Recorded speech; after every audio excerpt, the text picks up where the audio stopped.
What's up guys, Fred here, and today we actually have a very interesting topic.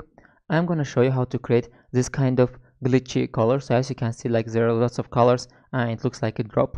For example, I use this effect quite a lot, and also the same here. For example, you see it's the same technique, and here as well you see these colors, this and as well here. So this is actually pretty easy and it's pretty cool. Let's get started. But before we start, I want to remind you that I have a full Photoshop course where I teach you Photoshop from zero to pro, so you can start your creative career. And under this video there is a link where you can get it with like a 60% discount. So yeah, let's get started. So first of all, I need to take an image, for example this one, and let's put it inside Photoshop. Let's just press OK here. So what we actually need to do right now is, first of all, we need to go here. Basically we need to open our layers panel, of course. So this layers panel, and then we need to go here to adjustment layers, and we need to open here hue saturation. Okay, and when we do that, let's just change the colors for now. For example, do some color, doesn't really matter. Also make the saturation higher, like this. Yeah, this one is fine. And then let's go back to layers. So now we need to create a new layer, so just press here, and we need to bring this layer down, so it's located under hue saturation.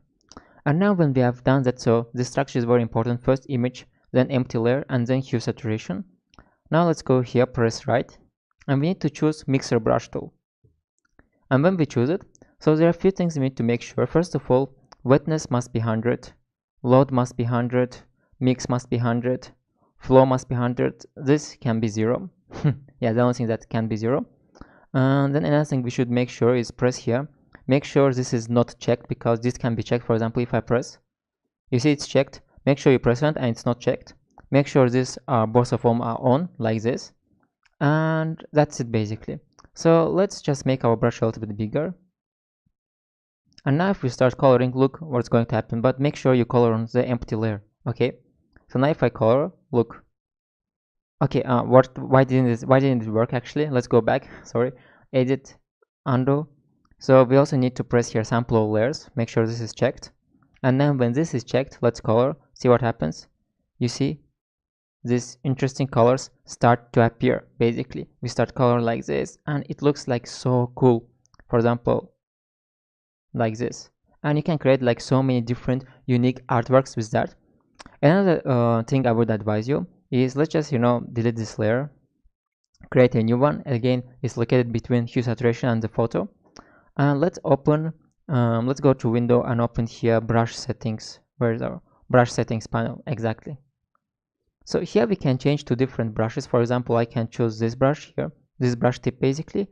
And when I do, make sure you change it from here, not from here. Okay, make sure you change the tip from here.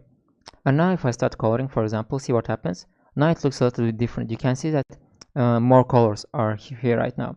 So it's really important what kind of brush tip you have. For example, if you have circle, it's going to look different. If you have this type of, it's going to look different. We can also try some other brush tips, for example this one here, and let's see. Yeah, and as you can see, again it's different. So every time we change the brush tip, for example, it's going to be like really different. As you can, this one is like really weird.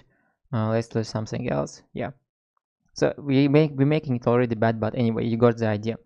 So, and as you can see, it's pretty easy. And just remember to color, just remember the structure is very important. Okay, and always color on this layer. And just to give you some ideas, for example, you can just go to my Instagram at Fred's gallery, and there I have lots of works that I am using this kind of really cool effect. For example, one of the last ones was this one. I just wrote, "Are you scared?" with this technique. So that's it guys. I hope you're really enjoying this top Photoshop techniques, because not even 1% know that things, because this is something that not lots of people know. So see you guys till the next secret. And as I told you before, if you want to get pro at Photoshop, check out my course. I'm sure you're gonna like it. I also have a free course, so you can just check it as well. So do whatever you want. Bye. See you till the next lesson.